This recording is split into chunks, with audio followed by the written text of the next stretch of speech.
Bueno, pues buenos días a todos. Muchas gracias por estar en esta primera rueda de prensa que hacemos en 2019 aquí en la Asamblea de Madrid. A todos los que no os he visto, desearos un feliz año, un feliz 2019, un año que va a ser apasionante seguro para los que hacemos política y para los que os dedicáis a cubrir la política. Yo creo que va a ser un año interesante y por nuestra parte vamos a, además de intentar hacerla interesante, también que tenga resultados concretos y beneficiosos para los madrileños, que nuestra labor en 2019 desde el punto de vista político sea útil, siga siendo útil para los madrileños y que esa utilidad nos permita llegar al gobierno de la Puerta del Sol a partir del próximo mes de mayo.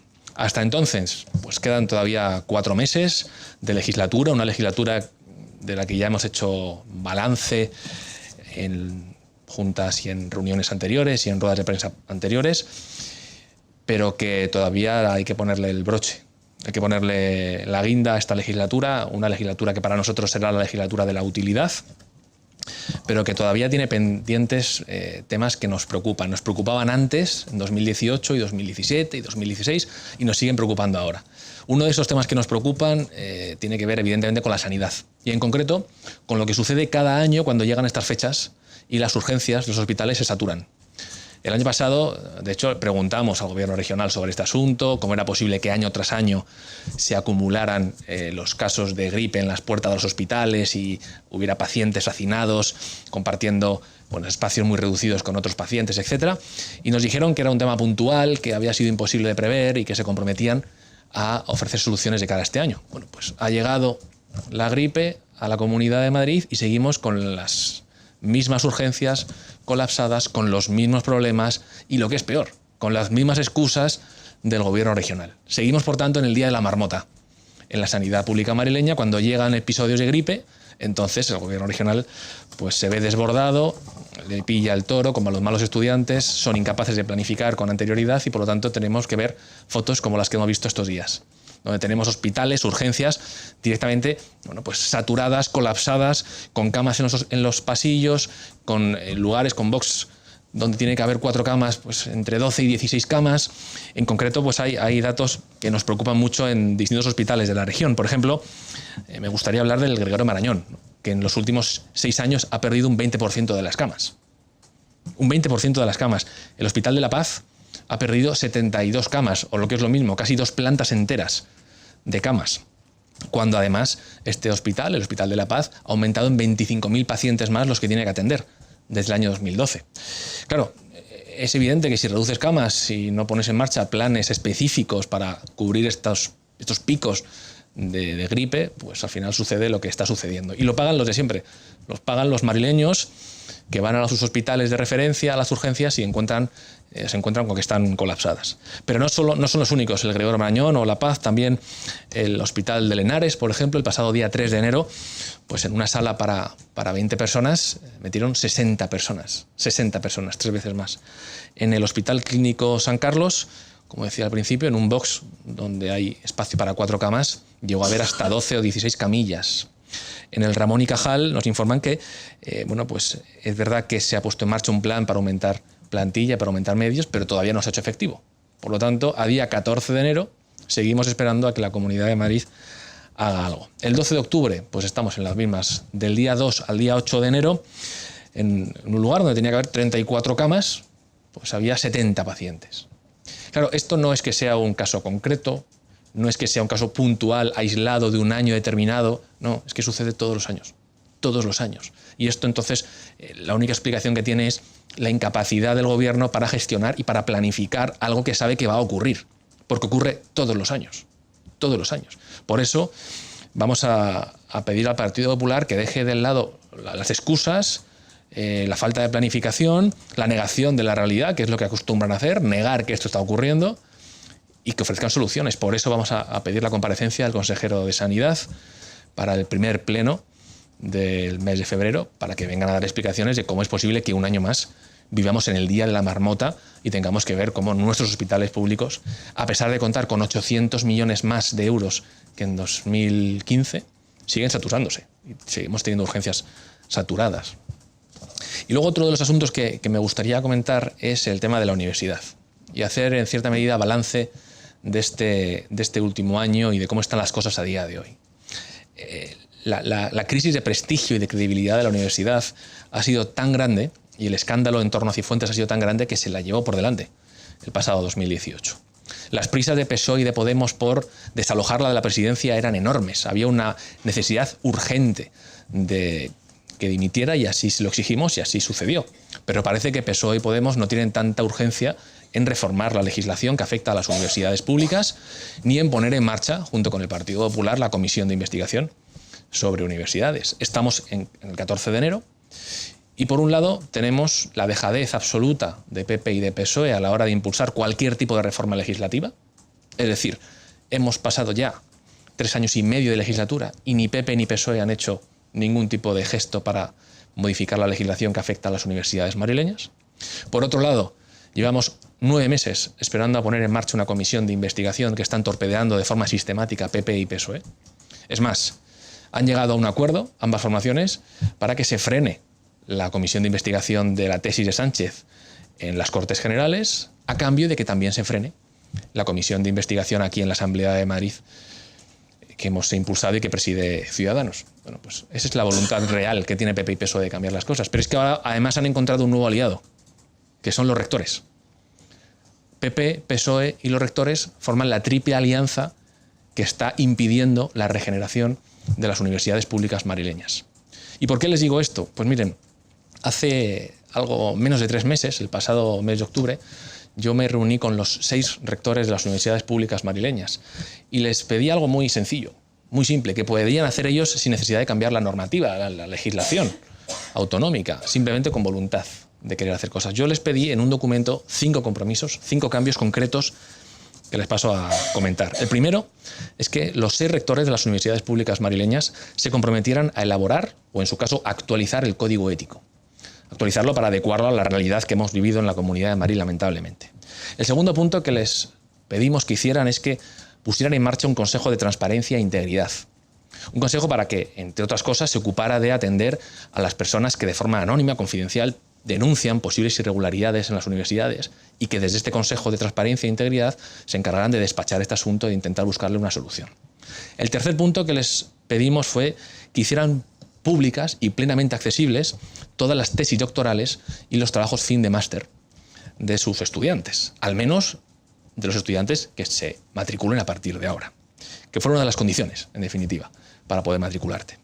La cuarta petición que les trasladamos, ya digo, hace algo menos de 3 meses, es que aprobaran un plan integral antiplagio, que contuviera medidas preventivas, medidas de detección del plagio, medidas formativas y cambios de la normativa interna de la universidad para perseguirlo. Y el quinto punto que les trasladamos fue que concentraran todas las convocatorias de plazas del personal docente e investigador de las universidades públicas madrileñas en una única fecha y con plazos de preaviso amplios para que cualquiera que quisiera pudiera presentarse a ellas. Bien, pues de las 5 condiciones que les solicitamos que pusieran en marcha, no nos han respondido a ninguno. Han pasado 3 meses y la única contestación que hemos recibido de los 6 rectores es una carta pidiéndonos más financiación. Punto. Ni transparencia, ni lucha contra el fraude, ni lucha contra los plagios, simplemente más dinero. Y si pueden rendir menos cuentas, mejor. Pues oiga, mire, nosotros no estamos de acuerdo en ese modelo. La Comunidad de Madrid invierte en las universidades públicas madrileñas 1.000 millones de euros al año. 1.000 millones de euros al año. Para que al menos rindan cuentas y para que al menos asuman el compromiso de intentar regenerarse, intentar lanzar a la opinión pública una imagen de regeneración y de compromiso con la transparencia. Bueno, pues ante esta tesitura es evidente que es complicado reformar las universidades públicas, que si PP, PSOE y los rectores se alían, como es el caso, va a ser complicado situarlas a la vanguardia de las universidades europeas o mundiales, pero que en cualquier caso que nadie le quepa ninguna duda, especialmente a los estudiantes, que vamos a seguir trabajando para regenerar las universidades, para que las tesis doctorales y los trabajos fin de máster sean públicos, para que haya sistemas antiplagio, para que haya consejos de transparencia e integridad y para que en definitiva los casos Cifuentes, los casos Casado, los casos Montón, etcétera, etcétera, etcétera, dejen de suceder porque hay partidos políticos responsables y rectores responsables que asumen esa tarea de regenerar sus propias instituciones, esas instituciones que gobiernan.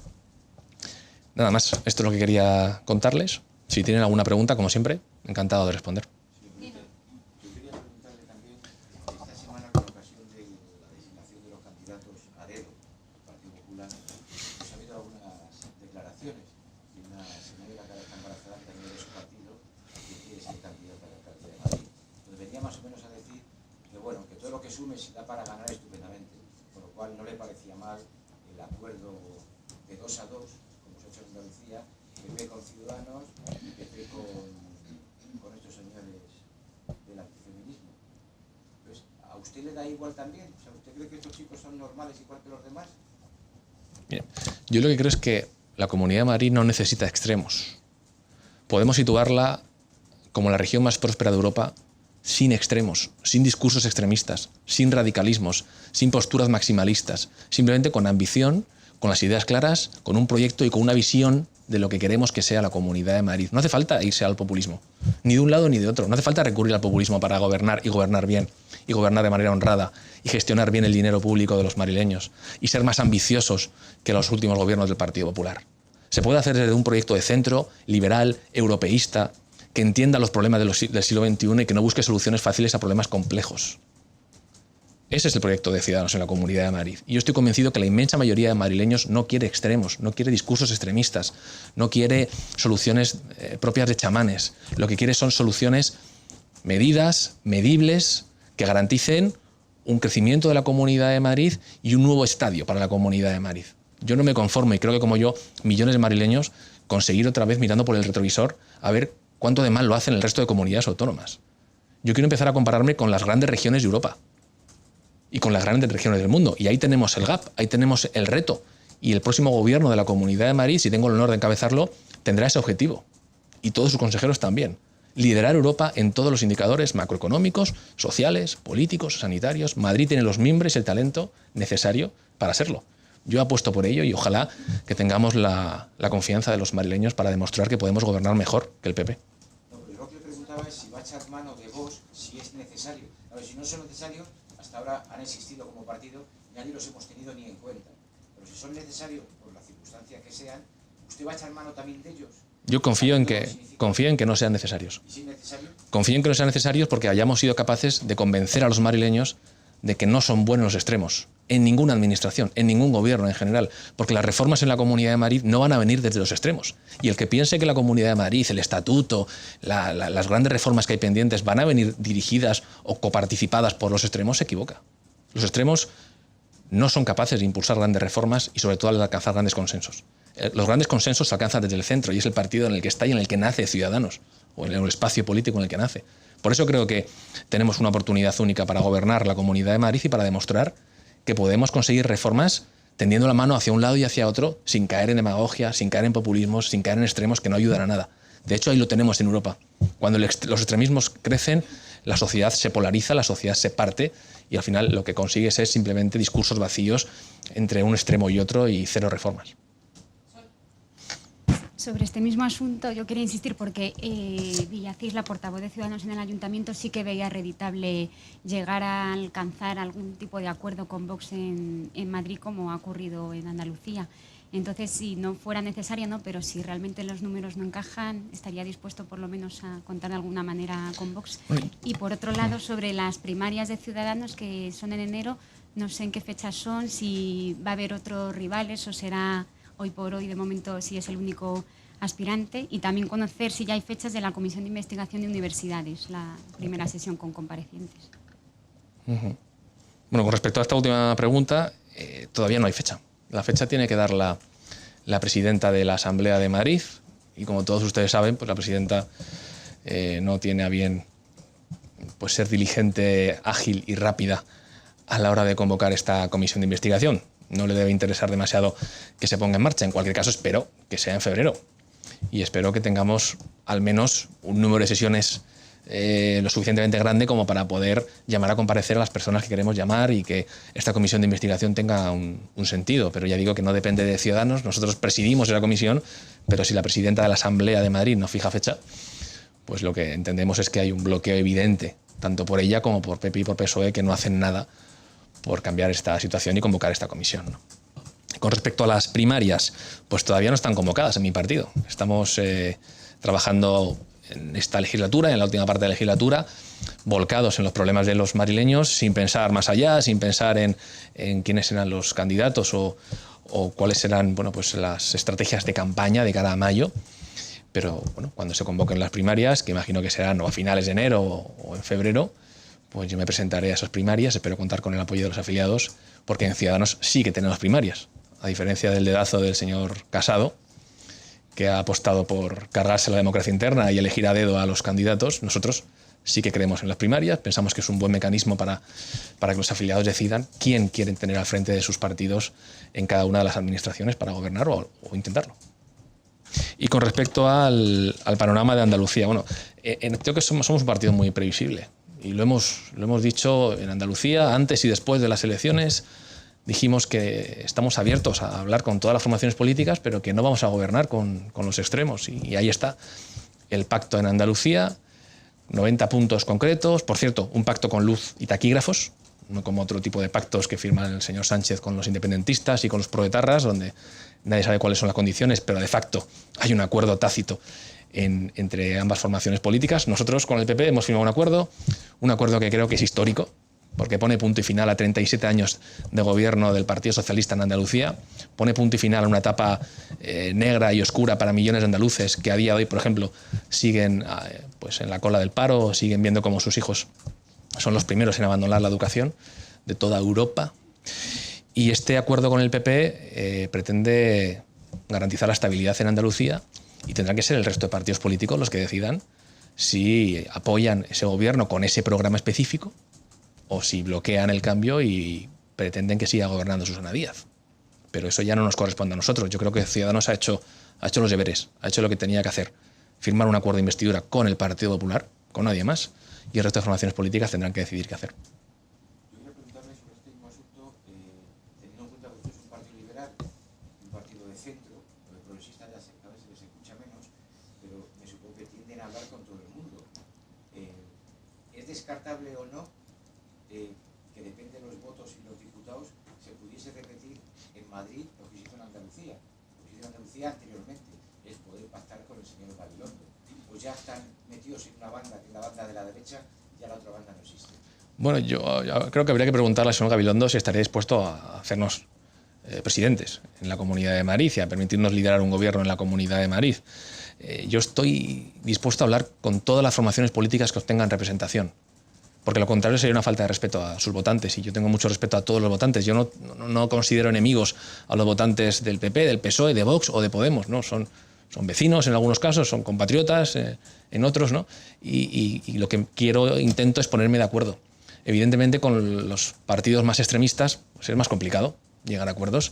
Por tanto, si me corresponde la tarea de formar un gobierno, yo hablaré con todas las formaciones políticas, pero no pactaré con los extremos. ¿El PSOE es extremo?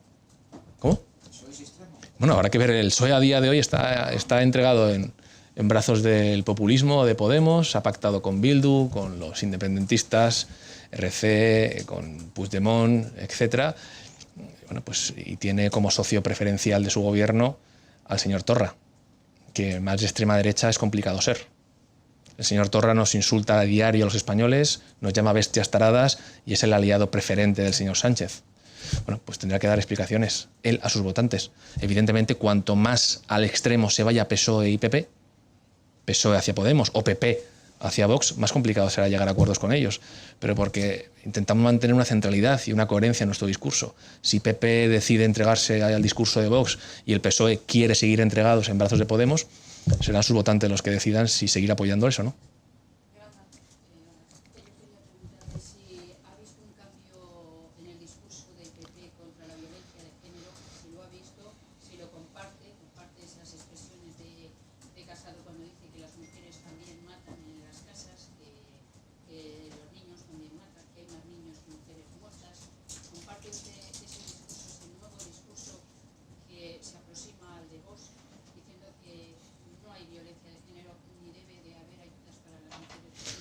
Yo no comparto nada que no sea el avance que llevamos conquistando durante los últimos años en las diferentes comunidades autónomas y en el Gobierno de España con la firma del Pacto contra la Violencia de Género. Todo lo demás, todos los intentos de intentar frivolizar con este asunto, intentar minimizar esta lacra que afecta a la sociedad española, y es que hay mujeres asesinadas anualmente a mano de sus parejas o exparejas, todo lo que no sea reconocer evidentemente que esto está así, es así y que está sucediendo y que es una violencia específica dirigida unívocamente hacia la mujer por el hecho de ser mujer.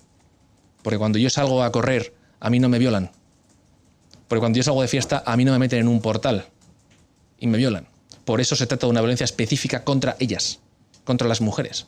Y por eso necesita legislación y normativa específica que la proteja y la ampare. Y en eso estamos.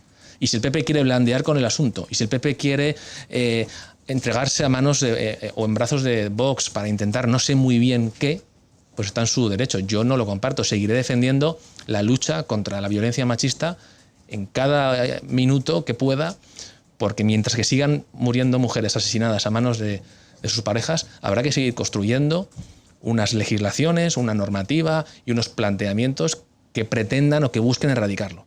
Que luego puede fallar la ley, que puede tener deficiencias, que se puede ajustar, evidentemente, hablemos. Pero desde luego no pasa la solución contra la lucha o contra la violencia de género por derogar la ley que hemos conquistado con tanto esfuerzo o tumbar el pacto que se aprobó en el Congreso de los Diputados y que supone millones de euros de inversión para erradicar esta lacra. Desde luego esa no me parece la solución. Insisto, respeto que haya otras formaciones políticas que así lo consideren, pero desde luego a nosotros en esta materia, si piensan así, si piensan que hay que volver al punto de partida, nos tendrán en contra.